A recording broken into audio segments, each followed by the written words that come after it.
Tatar masalı yalancı. Bir zamanlar bir padişahlıkta bir küp altın bulurlar. Padişah kim yalan söyleyip beni kandırırsa bu bir küp altın onun olsun der. Ben de o padişahlıkta iyi bir yalan söyleyeyim deyip vardım. Vardım ve söyledim. Ben bu yıl karpuz ekmiştim. Karpuzlardan birini kestiğimde bıçağım karpuzun içine düşüp gitti. Karpuzun içine kendim de girdim.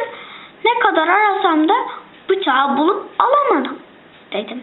Padişah benim yalanımı dinledikten sonra doğrudur dedi. Doğrudur dedikten sonra ben altını alamadım. Bir yalancı daha geldi. O bu yıl hıyar ekmiştim. Her hıyarın boyu 1000 arşın, eni 500 arşın oldu. Bu hıyardan köprü yaptık. Onun üstünden bir sürü araba geçti. Fakat hıyar yine de büzüşmedi dedi. Padişah ona da doğrudur dedi. Altına o yalancı da alamadı. Ondan sonra bir yalancı daha geldi.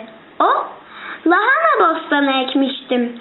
Bir lahananın dibine kazmayla ne kadar kazsak da onu yerinden kıpırdatamadık dedi. Padişah bu bostancıya da doğrudur diye cevap verdi. Sonra bir yalancı daha gelip 50 tane armut ağacımız vardı. 2 fut 28 fut gelir dedi. Padişah ona da doğrudur deyip altını vermedi. Bu şehirde fakir bir adam vardı. Bu fakir adam yalancı derlermiş. Bu fakir evlenir. Evlenir fakat ailesini geçindiremez. Günde bir dilim ekmek kazansa karısıyla bölüşüp yerler. Kazanmadığı gün ise aç otururlar. Karısı bir gün ona sen evlenmeden önce yalancı deyip dururlardı. Eğer sen gerçekten yalancıysan padişaha var. Ona bir yalan söyle de o bir küp altını alıp gel der. Fakir adam gitmez. Yine bir dilim ekmek kazanmanın peşinden koşar. Fakat kazanamaz. Karısı ona her gün git bir yalan söyle de şu bir küp altını alıp gel der. Karısı onu söyleye bezdirdikten sonra bir gün fakir iyi gideyim deyip koşar. Kulaklı boş bir küpü sırtına alarak padişaha gelir. Selam aleyküm der. Aleyküm selam derler.